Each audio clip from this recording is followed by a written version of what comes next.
Pernah nggak kamu dengar nama pemain yang disebut akan jadi the next Pirlo? Punya teknik bagus, visi brilian, tapi karirnya justru dikenang sebagai pesepak bola yang tak pernah selesai? Alberto Aquilani.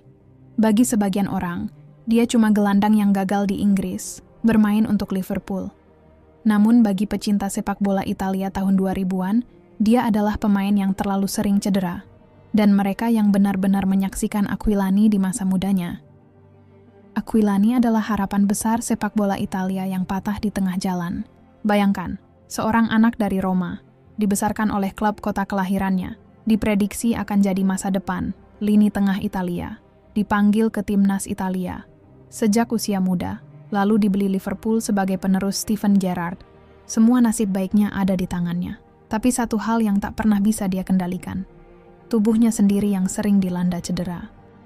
Sebelum kita bicara soal Aquilani di Liverpool, cedera, dan label pemain gagal yang terlanjur melekat pada dirinya, kita perlu mundur sedikit ke belakang. Ke masa ketika Alberto Aquilani belum jadi bahan omongan di kalangan pecinta sepak bola. Belum jadi statistik cedera, belum jadi eksperimen yang tak berjalan dan selalu gagal, kita kembali. Ke masa ketika dia hanyalah seorang anak kecil dari Roma yang jatuh cinta pada sepak bola, diprediksi punya masa depan yang terlihat begitu cerah.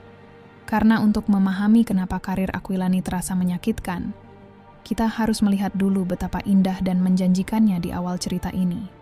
Dan semuanya dimulai dari Roma, Italia.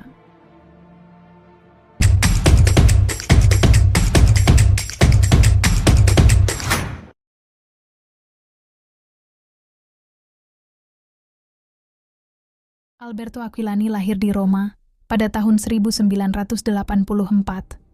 Dan bagi Roma, dia bukan sekadar pemain muda biasa, dia adalah anak kandung klub. Sejak masuk akademi, Aquilani langsung terlihat berbeda. Bukan karena kecepatan, bukan karena fisik, tapi karena ketenangan akan membawa bola. Saat pemain lain seusianya masih terburu-buru dan bermain teledor, Aquilani sudah bermain seperti orang dewasa. Sentuhan pertamanya simpel, umpannya selalu tepat. Dia tahu kemana bola harus pergi. Bahkan sebelum bola itu datang, para pelatih Roma melihat satu hal penting. Anak ini mengerti sepak bola, bukan sekedar memainkannya. Debutnya di tim utama Roma datang lebih cepat dari yang diduga. Dan perlahan, Aquilani mulai mendapat menit bermain di tim yang penuh tekanan dan daya saing yang ketat. Roma dengan Totti sebagai pusat segalanya. Di tengah sorotan itu, Aquilani tidak mencolok, tapi justru itulah kekuatannya. Memasuki pertengahan tahun 2000-an, Aquilani mulai matang. Dia bukan lagi menjadi wonderkid biasa saja. Dia adalah bagian penting lini tengah Roma. Perannya fleksibel. Bisa jadi mezzala, bisa jadi gelandang tengah, bahkan maju ke depan untuk mencetak gol. Gaya mainnya elegan dan simpel, tidak banyak sprint, tidak banyak kontroversi. Tapi setiap sentuhannya terasa bermakna. Di kala itu, media Italia mulai membandingkannya dengan Andrea Pirlo. Bukan karena posisinya sama persis, tapi karena cara berpikirnya di lapangan. Masalahnya, sejak fase ini pula, tubuh Aquilani mulai tidak mampu bekerja sama. Cedera otot, masalah lutut, absen panjang. Setiap kali dia kembali, performanya menjanjikan. Dan setiap kali itu juga, cedera datang lagi.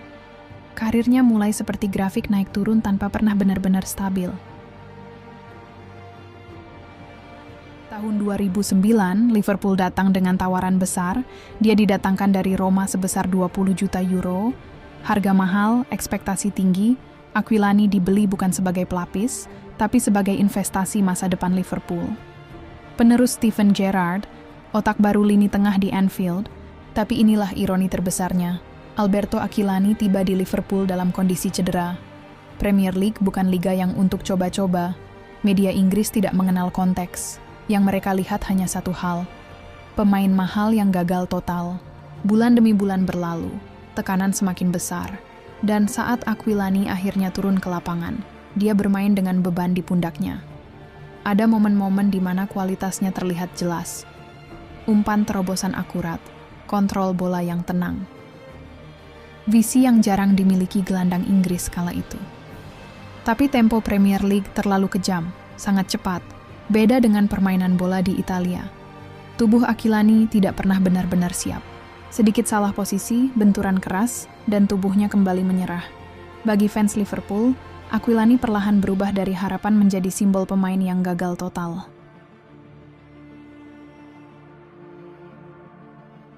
Setelah ke Liverpool, Aquilani tak lagi punya rumah tetap. Dia dipinjamkan ke Juventus, lalu ke Milan, kemudian ke Fiorentina. Di setiap klub, ceritanya hampir selalu sama.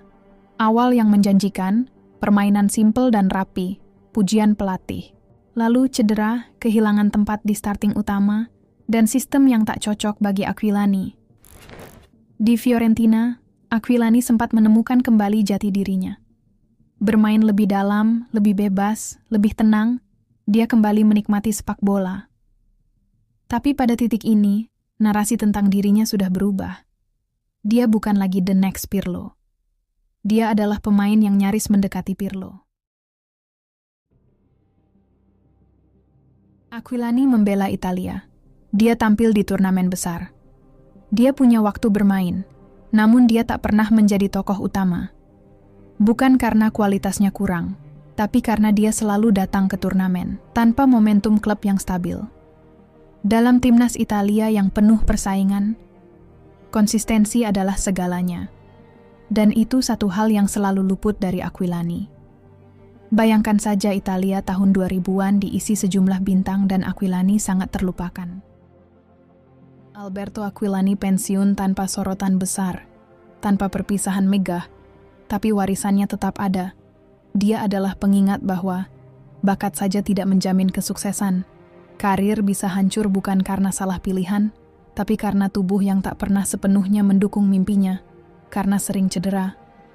Di tahun ini, Aquilani sudah menjadi pelatih. Dia melatih Catanzaro di Serie B Italia, tenang, cerdas dan masih mencintai sepak bola.